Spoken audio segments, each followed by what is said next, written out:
Microbes in human welfare.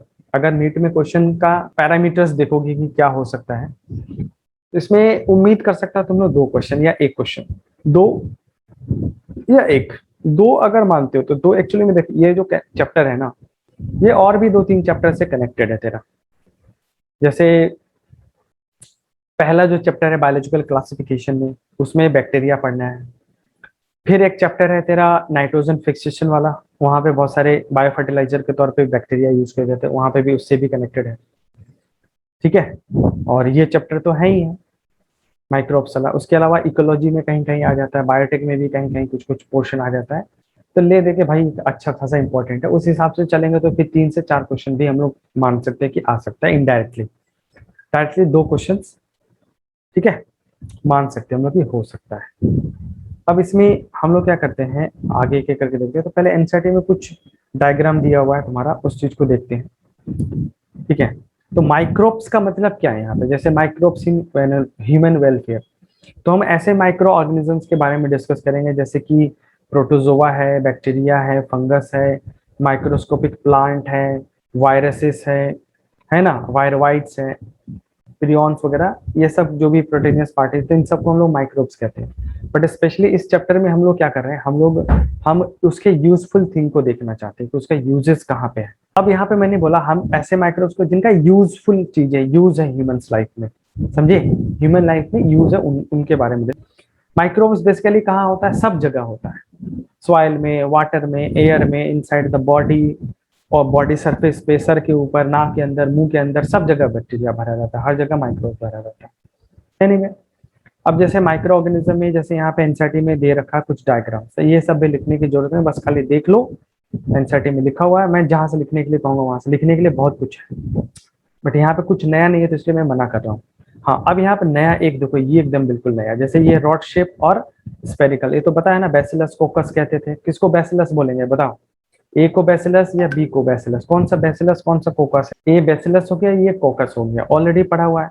हाँ, अब यहाँ पे ये जो इमेज दिख रहा है वो 1500, मतलब एक 1500x, मतलब एक इमेज को 1500 गुना बड़ा करके देख रहे हैं हम लोग। तो सोचो कितना छोटा सा होगा, कितना छोटा साइज होगा। उसी तरह से यहाँ पे एक रॉड शेप बैक्टीरिया का है, जो जिसमें फ्लैजिला भी प्रेजेंट है, फ्लैजिला प्रेजेंट है, ये फ्लैजिला दिखा रहा है।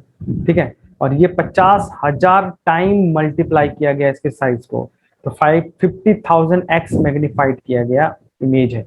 तो यहाँ पे एक क्वेश्चन बस ये नया है, एकदम बिल्कुल नया है। जैसे मान लो ये डायग्राम दे और पूछे कि ये इमेज जो है कितना टाइम मैग्नीफाइड किया गया है, तो जैसे कॉलेज वॉलेज में क्या होता है, बहुत हो जाता है 10x, या बहुत हुआ तो 100x माइक्रोस्कोप रहता है, मतलब एक ऑब्जेक्ट को 100 गुना बड़ा करके देख सकते हैं। बट ये है 1500 गुना बड़ा है, और ये 50,000 गुना मतलब बड़ा साइज है। तो कितना अच्छा मैग्नीफाइंग पावर वाला माइक्रोस्कोप है ये, समझे, ये सब महंगा होता है। तो यहाँ पे बस यही क्वेश्चन, बाकी ऐसा कोई क्वेश्चन नहीं है, इसको भी लिखने की जरूरत नहीं है। अब आते हैं यहाँ पे, तेरा ये वाला पोर्शन देख सकते हो। तो यहाँ पे कुछ वायरसेस है, तो एक तो बैक्टीरियोफाज का है। तो ये डायग्राम हम लोगों ने बायोलॉजिकल क्लासिफिकेशन में ही बनाया था, तो जिन्होंने नहीं बनाया है ये डायग्राम, तो इस डायग्राम को अच्छे से देख लो ध्यान में।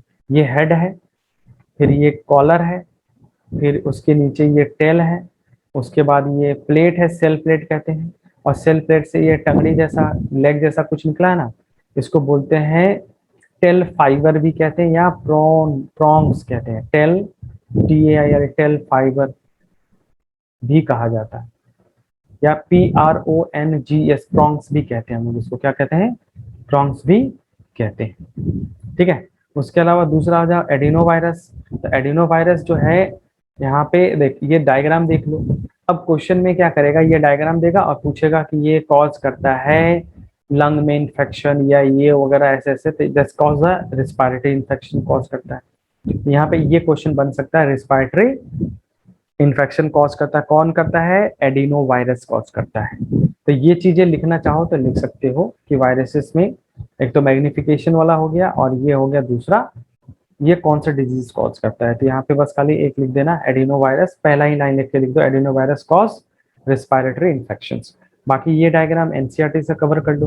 अब ये क्या डायग्राम है, जैसे रॉड जैसा लिखा ना, डंडा छोटे छोटे रखे हुए हैं, तो ये basically rod shape tobacco mosaic virus है, टोबैको मोजाइक वायरस है, टीएमवी कहते हैं, इसी को क्या बोलते हैं, टीएमवी।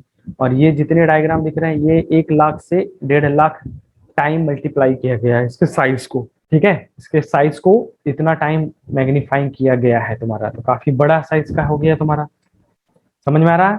अब आगे आ जाते हैं तुम्हारा ये वाला, तो ये भी बैक्टीरिया का कॉलोनी है, ये भी बनाने की जरूरत नहीं, बना तो ऐसे नहीं पाओगे, अपने एनसीईआरटी में टिक टाक करके छोड़ दो बस। ये देख, ये कॉलोनी है बैक्टीरिया का, ग्रो इन पेट्री प्लेट। तो जब भी पेट्री प्लेट में ग्रो करते हैं तो ये एक कॉलोनी है, और एक कॉलोनी में लाखों बैक्टीरिया होते हैं यहाँ पे, और एक कॉलोनी किसी एक ही टाइप के बैक्टीरिया को रिप्रेजेंट करता है। मतलब जैसे यहाँ पे एक बैक्टीरिया रहा होगा और वो मल्टीप्लाई करते करते करते करते करते करते कॉलोनी बना दिया, तो ये कॉलोनी, तो एक कॉलोनी एक बैक्टीरिया को रिप्रेजेंट, एक वन टाइप ऑफ बैक्टीरिया को रिप्रेजेंट करता है।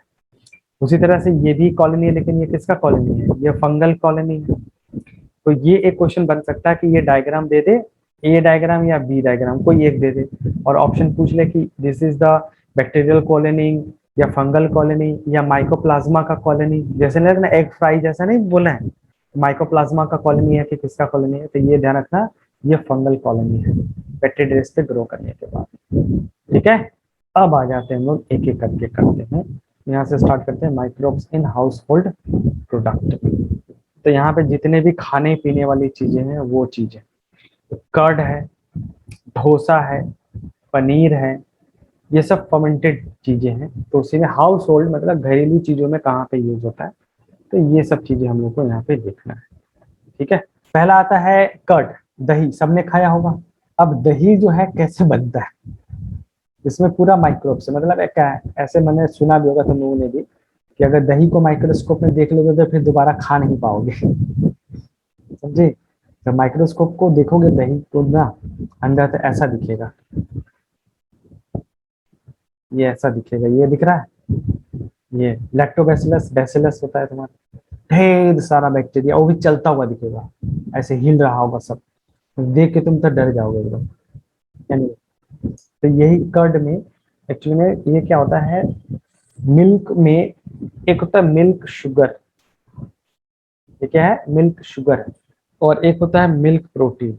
ह्यूमन में लैक्टोज को डाइजेस्ट करने का जो कैपेबिलिटी है ना, वो धीरे धीरे जैसे जैसे एज बढ़ेगा ना कम होता चला जाता है, और कुछ लोग लैक्टोज डाइजेस्ट नहीं कर पाते, तो उसको बोलते हैं लैक्टोज इंटॉलरेंसी। क्या बोलते हैं, लैक्टोज इंटॉलरेंसी, डाइजेस्ट नहीं होता। उसी तरह से मिल्क प्रोटीन भी डाइजेस्ट करना इतना आसान नहीं है, तो ये थोड़ा कॉम्प्लिकेटेड प्रोसेस होता है। तो अगर मान लो कोई पर्सन डायरेक्ट दूध कंज्यूम करता है तो उसमें प्रॉब्लम है कि लैक्टोज का, कैसीन तो चलो पच भी जाएगा, लैक्टोज का दिक्कत होता है।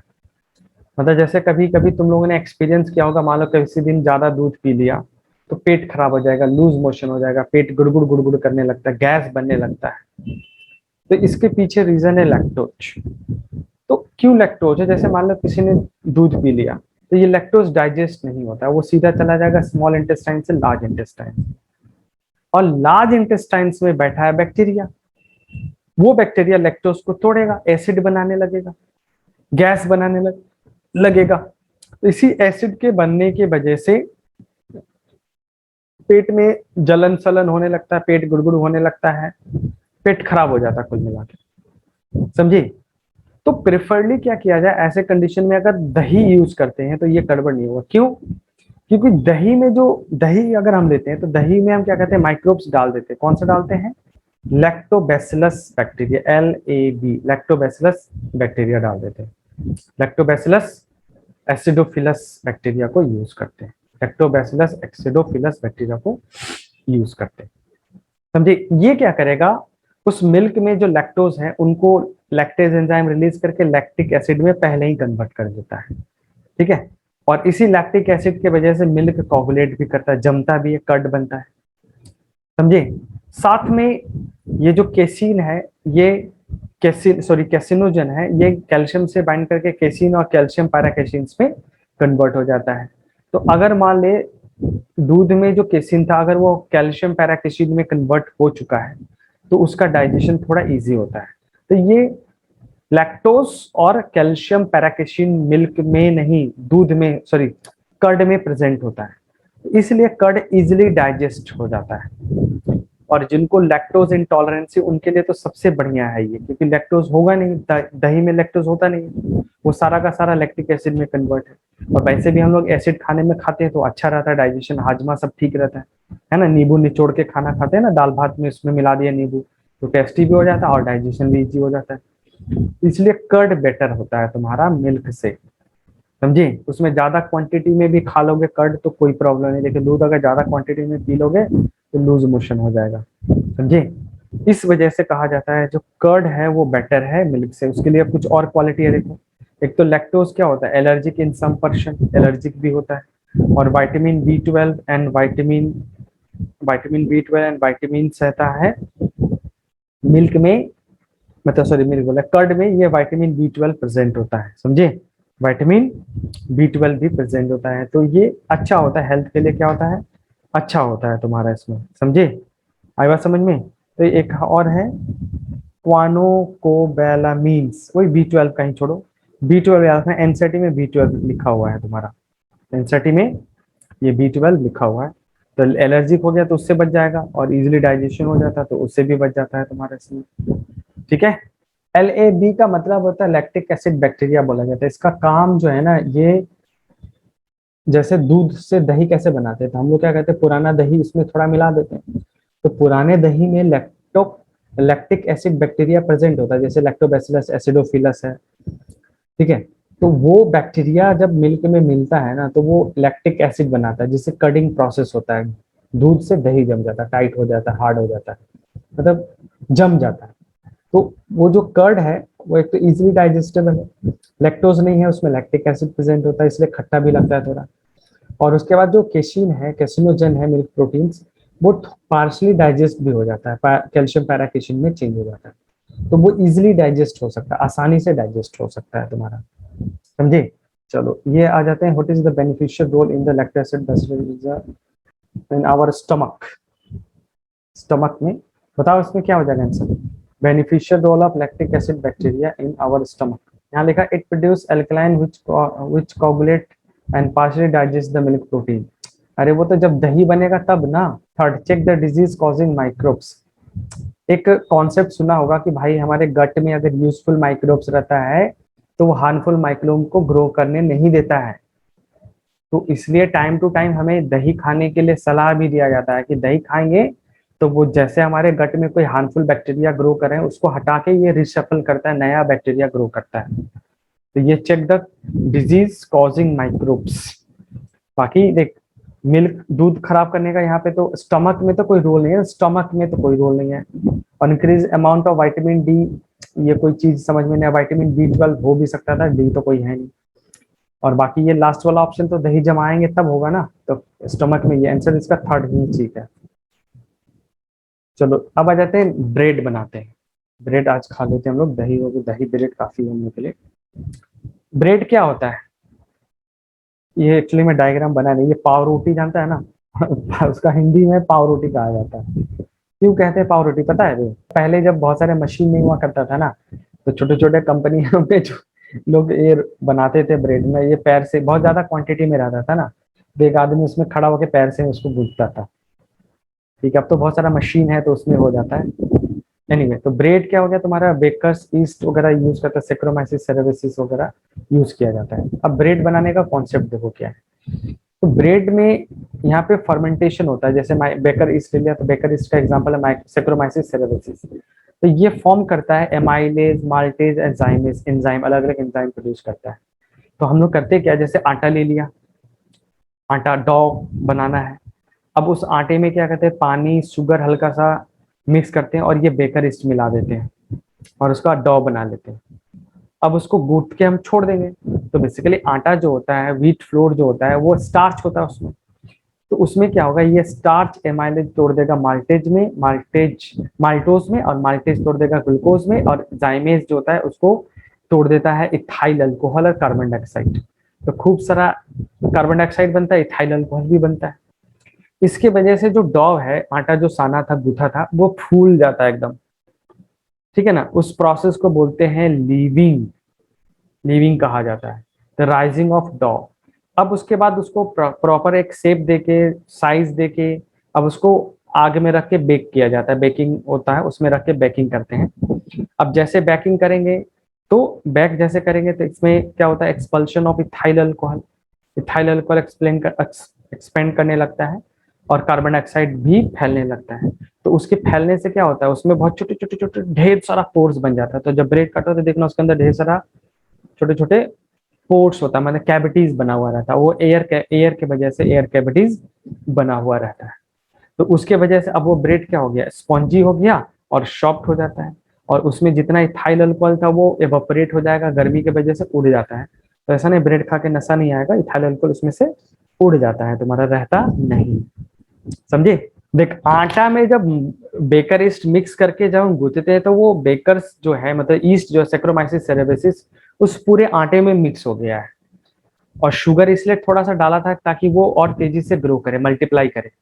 तो समझ लें उसमें ढेर सारा फंगस मिक्स हो गया है। ठीक है, अब उसको हम लोग 2-3 घंटे के लिए छोड़ देते हैं। तो जब छोड़ देते हैं तो वो जो ईस्ट है वो क्या करता है, स्टार्च को अल्कोहल में कन्वर्ट करता है और उससे गैस भी बनता है। तो अब वो आटे के अंदर ही तो है, हर जगह छोटे छोटे छोटे छोटे अलग अलग जगह पे है। तो अब वो क्या कहता है, गैस बनाएगा तो वो अपने लिए एक जगह बनाएगा ना, गैस बनेगा तो बबल जैसा अंदर बनेगा ना आटे के अंदर। तो वो छोटे छोटे बबल्स में रहता है। फिर जब हम उसको गर्म करते हैं ना, बेक करते हैं, तो अब गर्मी की वजह से वो गैस और फैलता है। तो वो पोर्स, मतलब जो कैविटी बना था वो और बड़ा हो जाता है। तो इस तरह से पूरे ब्रेड में होता है। तो पूरे ब्रेड में जितना जगह तुमको दिख रहा है ना, वो क्या जो स्पेस दिख रहा है, समझ लेना वहां पे सब जगह फंगस था पहले। फंगस मतलब ईस्ट था। अब वो बेकिंग करने की वजह से मर गया और इथाइल अल्कोहल हट गया, तो अब वो फर्दर ग्रो नहीं कर रहा है, समझे? बट वहां पे रहता है, ईस्ट ही रहता है, ईस्ट की वजह से रहता है। और उसी के वजह से तो ये छोटा छोटा कैविटीज बना है ना।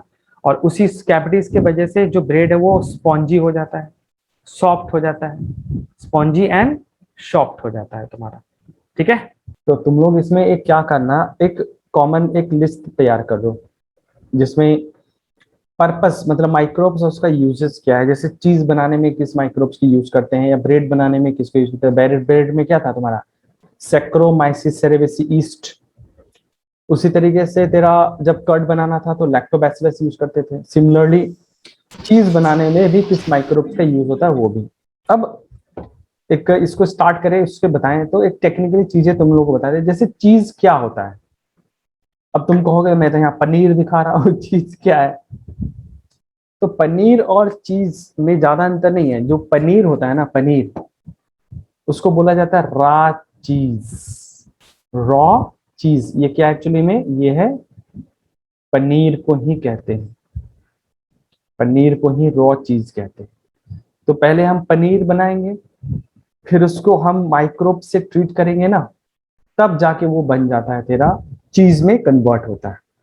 तो अब पनीर कैसे बनाना है, मिल्क लिया, मिल्क में या तो कर्ड मिला दो या तो लेमन जूस मिला दो। तो ज्यादातर लेमन जूस, नींबू वगैरह निचोड़ देते हैं, नहीं तो कुछ लोग विनेगर भी यूज करते हैं, विनेगर भी डाल देते हैं। कर्ड में विनेगर मैंने कर्ड डाल दो या विनेगर, दोनों में से कोई एक, दोनों नहीं डालना है, ऑब्लिक कर देते हैं यहाँ पे, कर्ड या लेमन जूस। तो मतलब जैसे ज्यादातर केसेस में होटल होटल में ना, या फिर जहाँ पे बनता है वो लेमन जूस ही यूज करते हैं। अब उसको जैसे हल्का सा गर्म करेंगे तो अब ये मिल्क क्या होता है, कोगुलेट होता है, जमने लगता है। और उसमें से एक व्हाइट लिक्विड सेपरेट होना स्टार्ट हो जाता है। तो उसी को जो व्हाइट लिक्विड उसको बोलते हैं वी, WHEY, वी। जो लोग थोड़ा बॉडी बिल्डिंग वेल्डिंग में थोड़ा इंटरेस्ट रखते होंगे तो उन्होंने सुना होगा वी प्रोटीन। वी प्रोटीन सुना है भाई। देख यहाँ पे क्या किया हम लोगों ने, दूध लिया, दूध में लेमन जूस मिला दिया या विनेगर मिला दिया। अब उसको जैसे हल्का सा गर्म करेंगे तो वो फट जाता है। तो उसमें से जो कोगुलेटेड पार्ट अलग हो जाता है और उसका व्हाइट, हल्का डार्क, मतलब लाइट व्हाइट का वो जो लिक्विड बच जाता है उसको वी कहते हैं। तो वी को तो हम सेपरेट कर देंगे और बाकी जो पोर्शन बचता है उसको कपड़े में हैंग ऑन कर देते हैं, उसको मतलब ऐसे लटका के रख देते हैं, है ना। अब उसमें से सारा पानी निकल जाता है। तो अब जो बच गया है वही बन गया तेरा रॉ चीज बन गया। इसी मतलब पनीर बन गया। कहने का मतलब क्या बन गया, यही पनीर बन गया, समझे। पनीर बनाने के बाद जो दूध बच जाता है ना बे, तो उसको क्या करते हैं ना ये लोग, लाइफलाइज करते हैं उसको, सुखा के पाउडर में चेंज कर देते हैं। तो ऐसा बुरा नहीं है या फिर गंदा भी नहीं है। उसमें भी क्या होता है ना, उसमें भी बहुत सारे प्रोटीन्स जो पार्टिकल्स है, मॉलिक्यूल्स, वो भी उसमें रहते हैं, बहुत सारे प्रोटीन पार्टिकल्स उसमें भी रहते हैं। तो उसको बस खाली जैसे मान लो, अगर मान लो जैसे होटल वाले बनाते हैं तो वो क्या करेंगे, उस वी को फेंक देते हैं, नाले में फेंक देते हैं। बट इंडस्ट्री में उसी को क्या कहते हैं, उसी को लाइफलाइज करके पाउडर के फॉर्म में चेंज कर देते हैं और उसी को बेचते हैं, उसी को बोलते हैं वी प्रोटीन। तो जिनको भाई एक्स्ट्रा प्रोटीन वोटीन चाहिए वो करें। तो वी भी खाने से तो अच्छा है ना कि दूध पी लो ना भाई, तो दूध में पनीर वाला भी प्रोटीन मिलेगा और वो जो फेंक रहे थे वो मिल जाएगा। तो वो बेटर है, तुम्हारा अच्छा सोर्स हो जाएगा प्रोटीन का in compare to the whey protein. Anyway, अब हम लोग का पनीर बन चुका है। अब तुम चाहे तो इसका पनीर पकौड़ा बना लो, या पनीर मखनी बना लो, या कढ़ाई पनीर बना लो, वॉट एवर जो भी करना कर लो। लेकिन हमको तो यहाँ बनाना चीज। तो अब उसी पनीर को राइपन करते हैं, तो इसी को बोलते हैं राइपन चीज कहते हैं। तो एक्चुअली में अगर मैं अपने लैंग्वेज में कहूँ मतलब कि क्या है, मतलब तुमको आसान भाषा में समझाने के लिए, तो चीज क्या होता है, सड़ा हुआ पनीर। वर्ड सुनने में अजीब सा लग रहा है, सड़ा हुआ पनीर, वही है चीज, बट है वही एकदम जो मैं कह रहा हूँ वही है। तो इसमें क्या कहते हैं, चीज जो पनीर बनाया तो उसमें maturation of cheese occur with specific microbes for the flavour, text and texture. तो एक स्पेसिफिक फ्लेवर आ जाए, बढ़िया सा टेस्ट आ जाए, टेक्सचर बढ़िया दिखे। तो फ्लेवर, टेस्ट और टेक्सचर्स के लिए हम उसमें क्या कहते हैं, स्पेसिफिक माइक्रोब उसके साथ ग्रो करते हैं। जैसे सबसे कॉमन है जो तुम्हारे एनसीईआरटी में दे रखा है, पेनिसिलियम कैम्बरेटी, कैम्बी, CAMEMBERTI, कैम्बरेटीज बोलते हैं इसको, ठीक है ना। रॉक फोर्ट चीज, तो इसमें पेनिसिलियम रॉक फोर्टीज को यूज करते हैं, ये वाला भी मेंशन शायद ऐसा, अब बाकी ये सब नहीं मेंशन है। तो पेनिसिलियम ये एक फंगस है, तो उस पनीर के साथ क्या करते हैं ना, इस फंगस को मिला के और उसको रख देते हैं 2-3 महीने के लिए या 4 महीने के लिए, ऐसे छोड़ दिया जाता है। फिर धीरे धीरे वही सारा का सारा पनीर जो है ना, वो चेंज होता है, चीज में चेंज हो जाता है, तो वही चीज है। अब उसी को मतलब कहीं भी यूज कर लो, जैसे पिज्जा में तुम लोगों ने खाया होगा चीज, और कहीं नहीं मिलता वैसे तो पिज्जा में मिलता है। तो पिज्जा में जो होता है उसमें मोजेरेला चीज होता है। देखो यहाँ पे लिखा है मोजेरेला चीज। अगर डोमिनोज वगैरह जाओगे तो वहां पे लिखा भी मिलेगा तुम्हें मोजेरेला। तो मोजेरेला चीज ये अलग अलग तरह का चीज होता है, हालांकि इसकी जरूरत नहीं है। तो जो मोजेरेला चीज होता है वो तो हमारा सेमी सॉफ्ट चीज होता है। सेमी सॉफ्ट में रॉक फोर्डी चीज एक आ जाता है और मोजेरेला चीज दो आ जाता है। उसी तरह से एक स्विस चीज भी होता है, बहुत फेमस है भैया और बहुत महंगा भी है, स्विस चीज। तो स्विस चीज जो होता है उसमें एक बैक्टीरिया यूज करते हैं, प्रोपिनोबैक्टीरियम सरमेनी, सार SHARMANII डबल आई सरमेनी, ठीक है ना, प्रोपिनोबैक्टीरियम सरमेनी, ठीक है। और इसमें अच्छा क्या है, ये बहुत ज्यादा हाई फर्मेंटेशन करता है तुम्हारा। तो फर्मेंटेशन करेगा, तो एक्चुअली में ये जो डायग्राम दिया था वो मिला ही नहीं। एनीवे ये डायग्राम क्या मैं बता देता हूँ। जैसे कभी ना कभी तो टॉम एंड जेरी तो सबने देखा होगा जी। तो टॉम एंड जेरी में एक कॉमन सी चीज दिखाता है, उसमें ना चूहा वो चीज के अंदर घुसता है फिर दूसरे बिल के साथ निकलता है, तो उसमें देखना बड़े बड़े होल्स बने रहते हैं। तो जिसमें बड़ा बड़ा होल्स दिख रहा है ना, समझना वो वही ये है तुम्हारा स्विस चीज होता है। और उसमें बहुत ज्यादा फर्मेंटेशन की वजह से ये होल बन जाता है, समझे। ये होल्स जो है ना उसी हाई फर्मेंटेशन के वजह से बनता है तुम्हारा। क्लियर है। देख भाई, क्या इसमें पढ़ना एनसीईआरटी में, तो एनसीईआरटी के हिसाब से तो तुम्हारा पेनिसिलियम कैम्बिडिया या रॉकफोर्टीज ही देखा है, मुझे शायद लगता है कि यही दिया हुआ है। बाकी ये सब भी लिख लो, अच्छा है question of point of view से। प्रोपिनोबैक्टीरियम सरमेनीस होता है जो, इसको स्विस चीज कहते हैं और उसमें हाई रेट ऑफ फर्मेंटेशन होता है। टाइप ऑफ चीज on the basis of the moisture content, एक होता है soft, semi soft and hard. Hard मतलब इसमें लेस देन 40% इसमें क्या होता है, वाटर कंटेंट होता है। अगर पानी ज्यादा, मॉइस्चर 50% से ज्यादा है तो इसको सॉफ्ट चीज कहते हैं। और सेमी सॉफ्ट जो होता है 45% और हार्ड जो होता है 40% होता है। चेदार चीज हो गया तेरा इसमें, ठीक है। उसी तरह से रॉक फोर्टी, हालांकि इसकी जरूरत नहीं है बट इतना जरूर रखना कि जो मोजरेला है या रॉक फोर्टी चीज हो गया, रॉक फोर्टी एक्चुअली में दिया है हम लोग एनसेट में इसलिए मैं बोल रहा हूँ, ये सेमी सॉफ्ट चीज होता है, सेमी सॉफ्ट चीज होता है। क्लियर है। तो यहाँ पे हम लोगों ने एक फंगस यूज किया और फंगस में पेनिसिलियम के स्पीसीज को यूज कर रहे हैं, ये बस हम लोग को याद रखना है। अब आ जाते हैं इडली, डोसा और उपमा। उपमा, उपमा वो एक उत्थप्पमा भी होता है, नहीं भी उपमा। यानी कि देख, सीधा सीधा क्या करते हैं हम लोग यहाँ पे, इडली और डोसा, ये दोनों के दोनों चीजें जो है ना, इन दोनों का इवन इसका भी उपमा का भी, इसका भी इंग्रेडिएंट सेम होता है। करते क्या है, राइस लिया, चना दाल ले लिया, ब्लैक ग्राम ग्राम चना दाल ले लेते हैं, इसको मिक्स करके रात भर इसको भिगो के छोड़ते हैं। ठीक है, उसके बाद ग्राइंड किया जाता है, पीसा जाता है। ठीक है, पीसते हैं इसको ये लोग साथ में, ठीक है ना। पीसने के बाद उसमें मिक्स किया जाता है, बैक्टीरिया मिक्स कर देते हैं उसमें। बेसिकली जो बैक्टीरिया है इसमें लिकोनोस्टॉक स्ट्रेप्टोकोकस बैक्टीरिया, लिकोनोस्टक स्ट्रेप्टोकोकस बैक्टीरिया, ये उसमें से कोई बैक्टीरिया यूज किया जाता है, मिक्स कर देते हैं। ठीक है, नहीं भी करते तो ये चना दाल जो होता है ना, चना उसके साथ मतलब ये आ जाता है। तो बेसिकली मिक्स किया जाता है, जैसे इंडस्ट्री लेवल में बनाना तो मिक्स कर देते हैं। अब इसको छोड़ देंगे, ठीक है ना, ओवरनाइट छोड़ दिया जाता है, तो ये हो जाएगा फर्मेंटेड।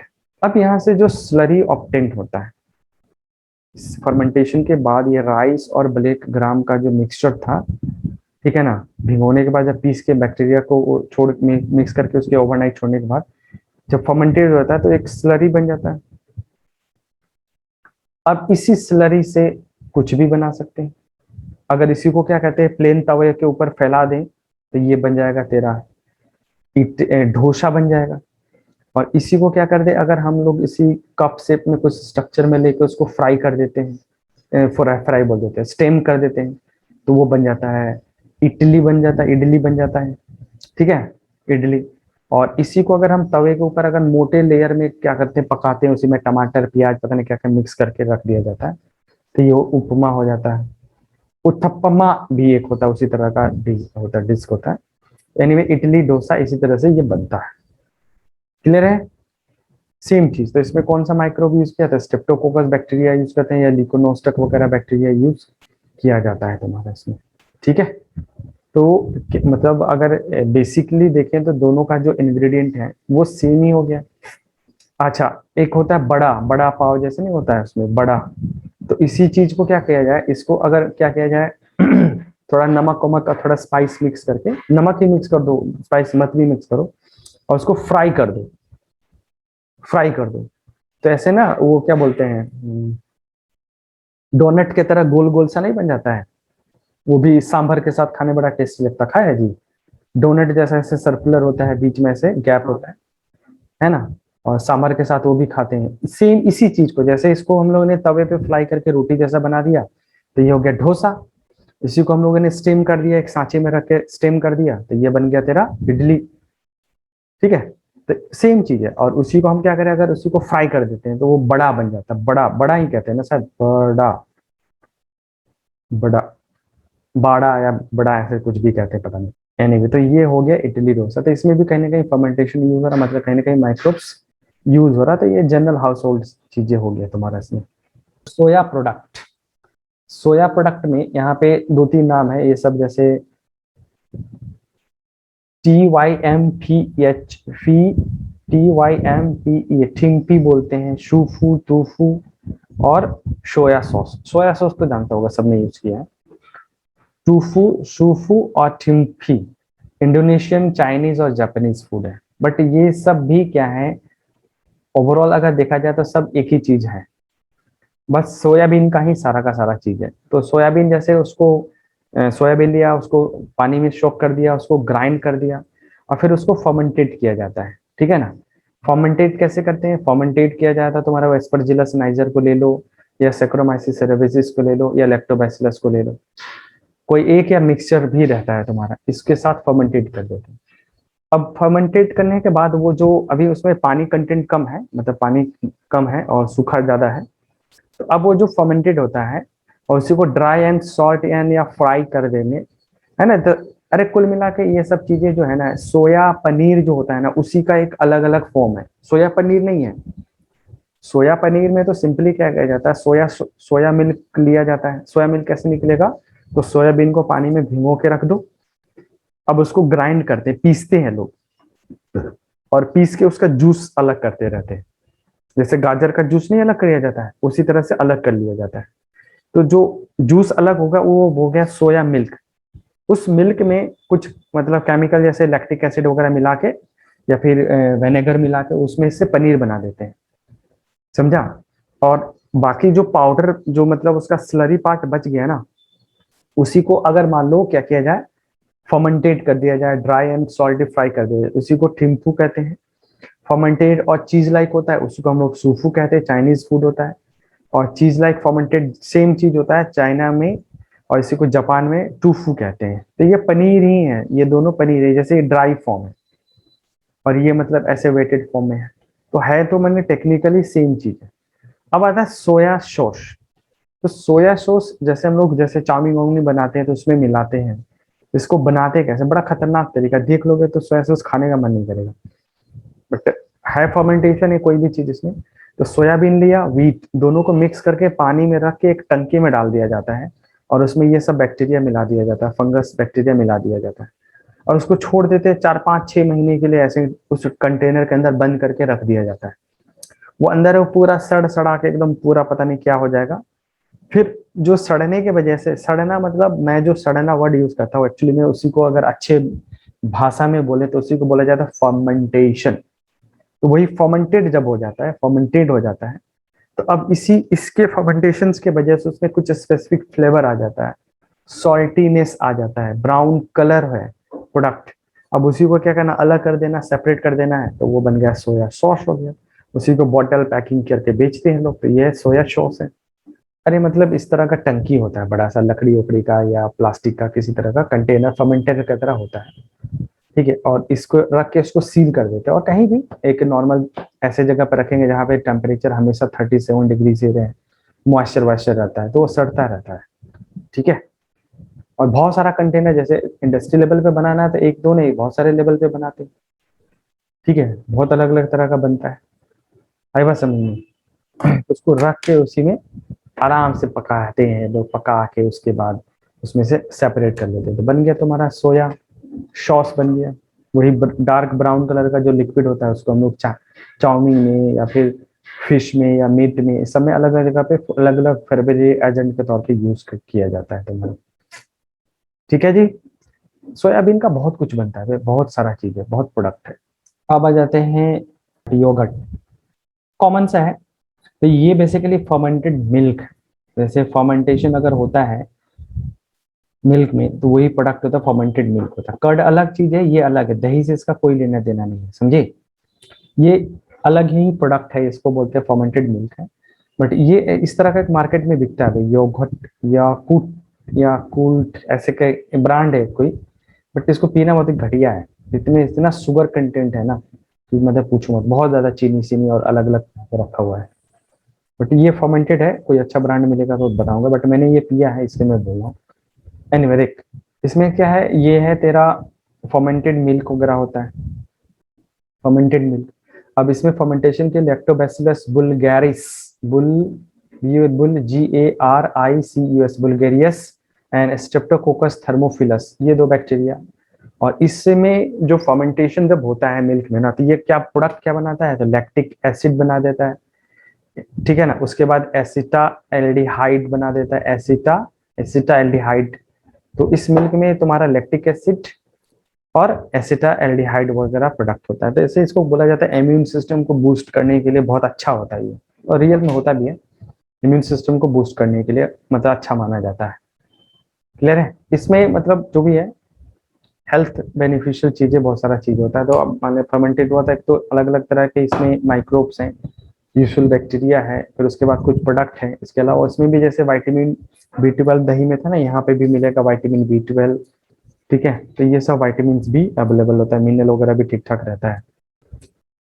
ओके, कुल मिला के देखो सबसे बढ़िया जो बेस्ट फूड वगैरह होता है दूध होता है, मिल्क होता है। अब उसको जैसे भी कंज्यूम करो हेल्थ के लिए अच्छा ही है, दही के फॉर्म में यूज करो या इसमें योगर्ट के फॉर्म में यूज करो, जिस फॉर्म में भी यूज करो अच्छा। पनीर है, चीज है, अच्छा ही है, मतलब अच्छा कंटेंट में प्रोटीन होता है। नेक्स्ट आ जाते हैं हम लोग टोडी पाम। देख इसको लोकल मतलब हमारे साइड में पता नहीं ऐसा देखा है कभी, ये जो चीजें सामने अभी तुम्हें दिख रही है गर्मी के टाइम पे होता है, और मतलब ये बोलते हैं गर्मी से प्रोटेक्ट करता है, बाकी पीने में बहुत टेस्टी लगता है। बट इसको काफी समय के लिए अगर छोड़ दोगे, जैसे सुबह कोई निकाला इसको शाम को अगर पिएगा, तो ये मतलब बहुत हैवी अल्कोहल में कन्वर्ट हो जाता है, क्योंकि शाम तक बहुत अच्छे क्वांटिटी में फर्मेंटेड हो जाता है, और इसमें सेपरेट ऑपरेट नहीं कहते। एक्चुअली में टोडी जो होता है ये सिंपल प्लांट का शेप होता है। फर्मेंटेड मतलब नॉर्मल तो शेप होता है, लेकिन वो फर्मेंटेड हो जाता है, fermented shape of the palm tree जो होता है। और ये साउथ इंडिया या इवन नॉर्थ इंडिया, साउथ में तो इसको ट्रेडिशनल ड्रिंक नहीं बोलते, सॉरी नॉर्थ इंडिया में से इसको ट्रेडिशनल ड्रिंक नहीं बोलते, लेकिन साउथ में इसको एक ट्रेडिशनल ड्रिंक के तौर पे पीते हैं लोग। इससे टोडी जो होता है पाम का शेप होता है, उसी का फर्मेंटेड फॉर्म होता है, तो ट्रेडिशनल तौर पे यूज किया जाता है। तो इसमें जब ये फ्रूट होने वाला रहता है, उससे पहले उसमें फ्लावर जो आता है, स्पेडिक्स कहते हैं उसको, स्पेडिक्स, और उसी को चॉप करते हैं, टैप करते हैं, काटते हैं, तो उसमें से ये सैप निकलता है, और उसी को इस तरह के मटके के बर्तन में जमा कर लेते हैं। देखो ये लगा कर रखा ऊपर ट्री के ऊपर, और इसी को मतलब कंज्यूम करते हैं, तो यही हो जाता है तुम्हारा शेप है, प्लांट शेप है। ठीक है। और इसमें बेसिकली ईस्ट वगैरह बहुत ज्यादा क्वांटिटी में होता है, तो ये ईस्ट उसको फर्मेंटेट कर देता है। ठीक है ना, फर्मेंटेड हो जाता है तुम्हारा। टैप करेंगे तो इसमें एक्सक्यूडेशन होता है, उसमें से निकलता है, धीरे धीरे रिश्ता रहता है, और वो इसी बर्तन में जमा हो जाता है। ठीक है। और ये रिच होता है किसमें, तुम्हारा ईस्ट में, तो ईस्ट उसको फर्मेंटेट कर देता है। तो अगर मान लो जैसे एकदम अर्ली मॉर्निंग में इसको निकाल के पीते हैं ना, तो वो मीठा मीठा लगेगा, लेकिन शाम को जब पियेंगे तो उसमें अल्कोहल बन जाता है, क्योंकि फर्मेंटेशन तब तक हो चुका होता है। और मीठा इसलिए लग रहा है क्योंकि इसमें बहुत ज्यादा क्वांटिटी में शुगर और ये सब सब्सटेंसेस होता है, तो फर्मेंटेड होगा तो ऑब्वियसली अल्कोहल में कन्वर्ट होगा, तो मीठापा भी थोड़ा कम हो जाता है। समझी। ये है टोडी पाम। इसका पंख वंख भी बनता है, और इसको खाते भी हैं, इसका जो फ्रूट होता है खाते भी हैं लोग।